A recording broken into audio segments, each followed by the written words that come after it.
Welcome everybody to Scardello's October Cheese Club. This month we're focused on Spain, so we've got some super fun Spanish cheeses. We've got a bunch of fun Spanish accompaniments, so we're really excited for you to get the box and open it up. We're doing something a little bit different this month because having to record this a little bit early and we don't have the cheese yet. So Alejandro and I have had the cheese, so we're going to talk about it. And walk you through it, but we're not going to be able to hold up a large wheel or point at it or whatever. So, Yeah.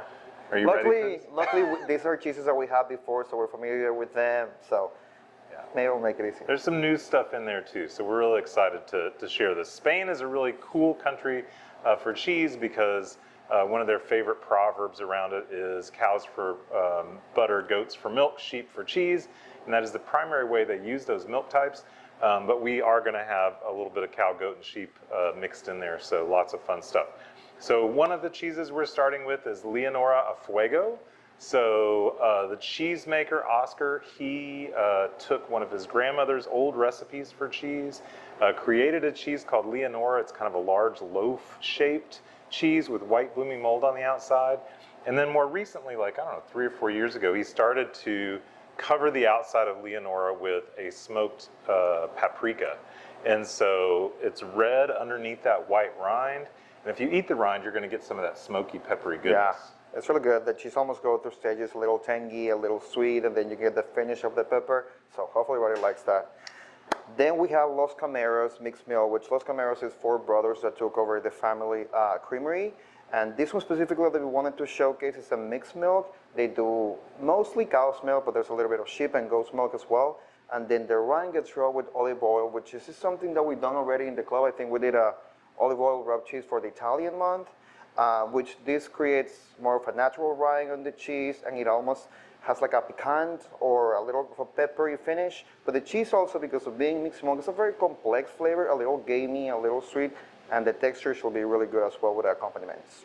Yeah, and with going back to the Leonora real quick, the cool part about that cheese is the center is nice and fluffy, and the outside's kind of gooey right under the rind.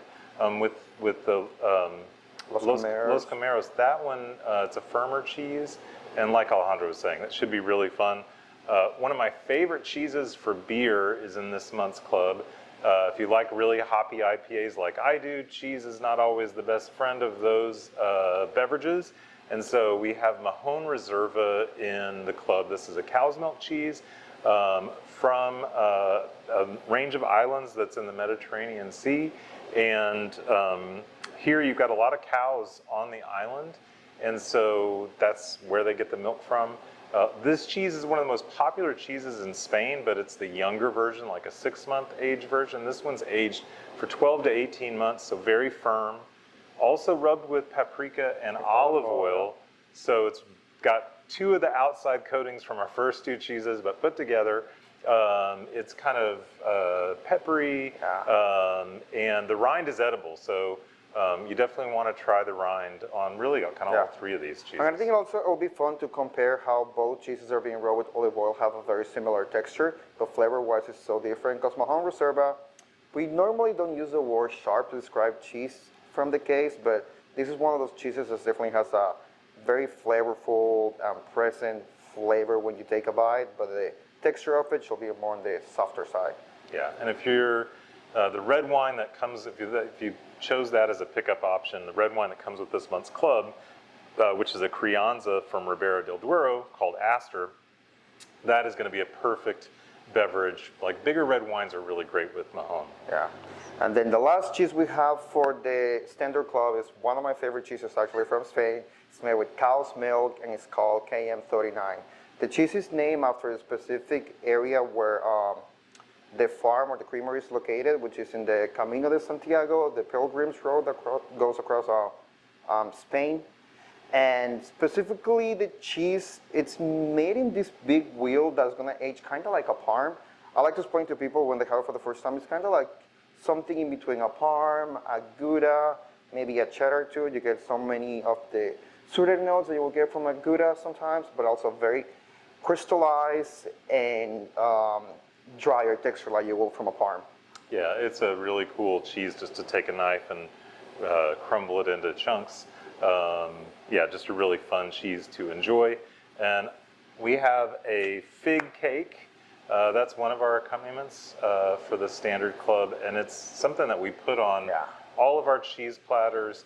It's, so if you bought one of those before, I love fig cake. It also has some almonds in it, but it's sweet and nutty.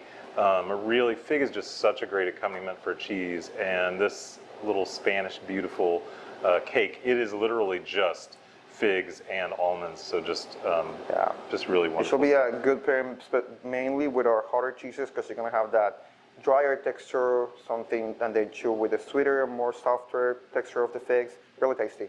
And then the other accompaniment that we have for the standard is torta de aceite, which is these crackers, specifically from the area of Andalusia, which should look almost like a smaller wheel that it gets deep fried in olive oil, so it creates almost like a phyllo dough, crispy texture to it, which I'm sure really, really good with the Leonora en Fuego.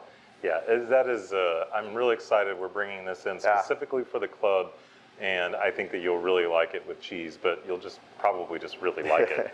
For our deluxe club, why don't you tell us a little bit about the first cheese in that? We also wanted to include, because like Rich was mentioning, Spain usually focuses mostly goats or sheep's milk cheese, but we wanted to make sure there was a little bit of everything, as well as soft cheese, fresh cheese, aged, or even blue. So for the deluxe, everybody's gonna get a little jar of a new cheese that we actually never had in the case. It's called Gotes de Catalan, or Catalan drops, which is little goat's milk balls that are submerged in this oil, comes in little jars, also mixed with black peppercorn and garlic. We have something like it that we carry up sometimes to the case, but excited to try this. It's made specifically with Murciana goat, which is also the goat's milk that's used for Leonora en Fuego. So that'll be good to taste those two things that have different flavors added to it, but it's the same milk. Yeah, same breed of goats. And those goats are prized for really supplying very rich in butter fat, and it's just a great milk, a great breed of goat for cheese making. The other cheese we've got is called La Peral. This is a small format blue cheese made from cow's milk. And this cheese is made by an older Spanish couple. It is named after the town that they're nearby. And it is a fairly mild blue, sometimes with some bacony notes, pretty creamy on the palate. The rind is kind of rustic and has a lot of gray and blue and brown molds on the outside, so don't eat that. I think this is this and the KM39 are the two that you shouldn't eat the rind. What I love about this cheese is it reminds me a lot of cheese making in the United States, kind of like Leonora en Fuego, where there's one producer that makes that cheese. They're the only ones that make it. Whereas a lot of times with European cheeses, it's a regional thing. It's named after a place. There are multiple producers. This is one producer, like I said, an older Spanish couple, and this is all they do is make this one cheese, and it is it's a good one. Yeah, and because we wanted to include our blue, I'm hoping everybody likes this, because compared to all the Spanish blue cheeses that we carry in the case, this is a fairly mild blue that it has more of a buttermilk and sweeter notes. So hopefully that'll be everybody's liking. And then for those two, we had two more accompaniments, right? Yeah, so the first accompaniment is going to be some sliced chorizo, but this is a special chorizo that is made from the Iberican pig. So this is a small percentage of pigs in Spain are this particular heritage breed. One of the cool things about them is that they are pasture raised. They basically roam around these old oak forests, and they eat nothing but acorns. That's 100% their diet. And so you end up with pork that is really rich in flavor. This is a really prized kind of thing, and something that the Spanish definitely celebrate. Yeah. And it's something that we like to carry in the case as well, because it's a different cured meat, especially if you compare it to something like prosciutto, because it's very sweet and salty because what the pigs eat. So that should be really good. Yeah. Then the last one that we have is some piedras de chocolate, which is some little rocks, chocolate rocks. That's probably the best translation, I guess. But if you like the thick cakes, this is made by the same producer in Valencia, and they use the same almonds, but this one gets covered with chocolate and dusted with cocoa powder. I mean, that's pretty much all you need to know. They're excellent, but I feel like it will be a really, really tasty pairing with the blue cheese. because La Perle tends to have a lot of white chocolate buttermilk notes, so I felt that will be a good thing to put together. Yeah, for sure. And then so for, we talked about the red wine, but there's a few other optional things that maybe you may have selected for your box. One of them is the white wine. We brought in a new white wine to the shop from our friends at Casa Marial.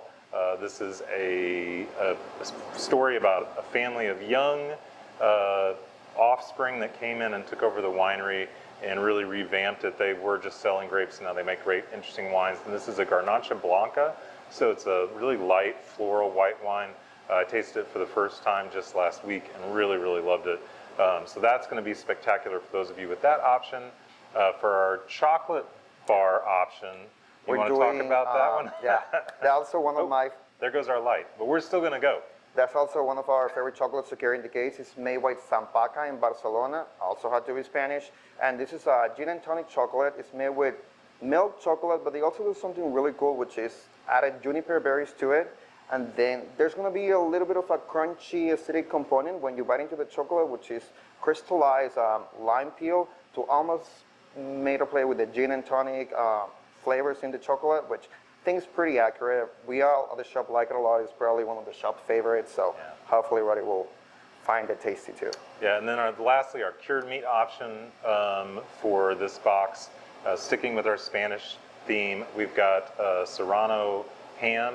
It is basically Spain's version of prosciutto, and they would be really angry with me for saying that because it is its own thing. The one that we're going to have in the box is from a storied producer. Really great stuff and should be great with pretty much everything in the box. It's one of the things I love about these regional boxes is that you get stuff that grew together, and a lot of times that means it's going to go together really well. And I think you're going to find a lot of fun combinations no matter what options you chose. But that's the club for this month. We're super excited. We're starting to work on November and December. And so we have some really fun stuff coming in November and December. We're doing Alpine cheeses in November. And then December, we've got all sorts of crazy seasonal stuff that we're really, really excited to be able to share with you guys.